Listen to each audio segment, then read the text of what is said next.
Mi nombre es Maxiscatzin, Tlatoani de Ocotelulco, uno de los 4 señores de la República de Tlaxcala.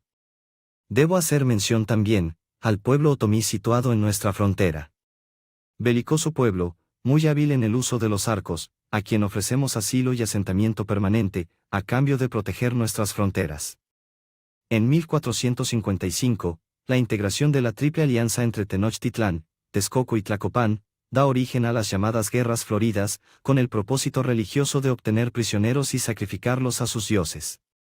Tras décadas de continuos ataques sobre Tlaxcala, en 1504, bajo el reinado de Moctezuma II, junto con sus aliados huexotzincas y cholultecas, los mexicas lanzaron una ofensiva contra nuestra república, siendo derrotados y teniendo que replegarse. No obstante, y pese a haber perdido la batalla, los mexicas tenían cercada y sometida a Tlaxcala a un bloqueo económico, impidiéndole el acceso a alimentos y productos básicos, provenientes del comercio con otras regiones. El primer encuentro entre otomíes y españoles tuvo lugar en 1519, cerca del poblado de Tecoac. Los otomíes, con apoyo tlaxcalteca y comandados por Xicoténcatl el Mozo, decidimos atacar a los españoles. Fueron 15 días de duros combates, durante los cuales Cortés solicitó la paz hasta en 5 ocasiones. Viendo que los ataques no estaban teniendo éxito y ante el temor de que los españoles se aliaran con Tenochtitlán, finalmente aceptamos recibir cordialmente a Cortés en la ciudad de Tlaxcala. Ese año, el Consejo de Tlaxcala estaba formado aparte de por mi persona, por Xicoténcatl el Viejo, Tlahuex-Xolotzin y Citlalpopocatzin. Aunque el Consejo estuvo dividido respecto a la estrategia a seguir con los españoles y sus aliados totonacas, vimos la oportunidad de aliarnos con ellos y derrotar a nuestros viejos enemigos mexicas. Recordamos la profecía de que una nueva raza llegaría para mezclarse con nosotros para crear una nueva, por lo que la mayoría del Senado finalmente se puso de acuerdo. Tlaxcala aceptó el reconocimiento de vasallaje respecto de Carlos V, soberano de España, y a cambio, Hernán Cortés nos ofreció participar en la dominación de Tenochtitlán, además de respetar la autonomía y las formas de gobierno de nuestra república. Al igual que Xicoténcatl, cuya hija se casaría con Pedro de Alvarado, yo ofrecí a mi hija en matrimonio a Juan Velázquez de León. Lamentablemente ambos fallecerían ahogados durante la Noche Triste. Tras la mencionada Noche Triste, Xicoténcatl el Mozo hizo una propuesta al Senado para ejecutar a los españoles a cambio de la paz con los mexicas. El levantisco joven fue defenestrado por los senadores, solo salvando la vida gracias a la intervención de su padre. El 13 de agosto de 1521 los capitanes y guerreros de los 4 señoríos, junto a españoles, totonacas, choululas, otomíes, Texcoco, Tlaco, Mixquic y Iztapalapa, iniciamos el asedio a la ciudad de Tenochtitlán. Desafortunadamente, yo no vería el final, puesto que debido a la viruela perdería mi vida durante el asedio. Cortés, con quien mantenía una gran amistad, y sus capitanes, llevaron luto en mi honor, y aseguraron la sucesión de mi hijo Maxiscatl al señorío de Ocotelulco.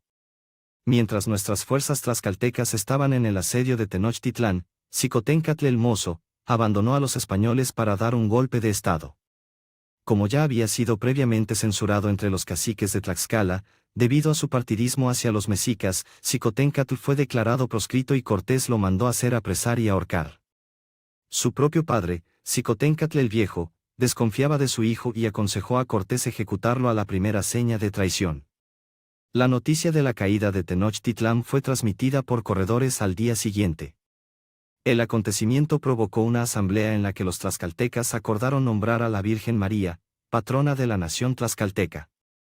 Tras la victoria ante los mexicas, 3 embajadores tlaxcaltecas fueron enviados a la corte del rey Carlos I, entre ellos se hallaba otro hijo de Xicoténcatl el Viejo.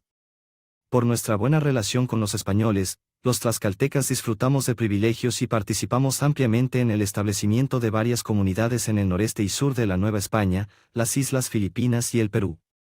Quedamos exentos del pago de impuestos, se nos fue otorgada la hidalguía, además, el derecho a usar don, delante de nuestro nombre, algo propio de la nobleza. Entre los años 1524 y 1527, Pedro de Alvarado y un gran número de tlaxcaltecas conquistaron los señoríos mayas de Guatemala y a los cuscatlecos de El Salvador. Tras ello, la corona española nos otorgó armaduras, armas de fuego y caballos. En el siglo XVII, comenzamos a ser denominados tlaxcaltecas de Ciudad Vieja o mexicanos de Ciudad Vieja. En 1534, la expedición continuó hacia Perú, llegando hasta más al sur de Cusco. También acompañamos a Miguel López de Legazpi en la conquista de las Islas Filipinas, donde nos asentamos y mezclamos con la sociedad indígena tagala.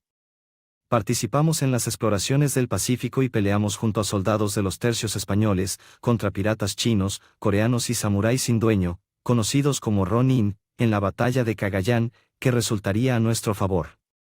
Tlaxcala se convirtió en la primera urbe indígena en recibir un escudo de armas y título de ciudad en 1535. El nombre de Santa María de la Nueva Tlaxcala permaneció hasta que, en 1932 fue cambiado por el de Tlaxcala de Xicoténcatl. De los acontecimientos ocurridos con los españoles desde 1519, fueron plasmados mediante el lienzo de Tlaxcala, dibujado en 1552, a petición de la ciudad de Tlaxcala.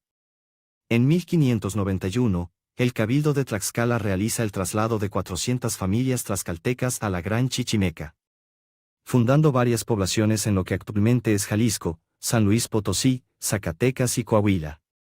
Después hubo otras expediciones que llegaron mucho más lejos, participando en la fundación de ciudades en Nueva Vizcaya, Nuevo León, Nuevo México, Guanajuato, Sinaloa, Chihuahua, Tamaulipas, Texas e incluso en Perú y Filipinas. Este hecho histórico, conocido como la diáspora tlaxcalteca, se escenifica todos los años en las ruinas del convento de Nuestra Señora de las Nieves en San Juan Totolac. Los tlaxcaltecas también participamos en la elaboración de la Constitución de Cádiz, en honor de la cual, la ciudad de Tlaxcala designó a su plaza de armas como Plaza de la Constitución. Tlaxcala fue un gran aliado de los españoles durante 300 años, y España cumplió su palabra hasta el final. Los tlaxcaltecas incluso formamos parte de las tropas realistas durante la Guerra de Independencia. Hasta el último momento en abril de 1821, en que se arrió la bandera española en la nueva Tlaxcala de Nuestra Señora de la Asunción, Tlaxcala fue leal a España. Hasta 1857, 36 años después de la independencia de México, no se le concedió a Tlaxcala el estatus de Estado, y fue durante mucho tiempo uno de los territorios peor atendidos. Y tan solo desde 1943, tras la celebración del Congreso Mexicano de Historia celebrado en Jalapa, no se eliminó de los textos de historia la acusación de traición por parte del pueblo tlaxcalteca.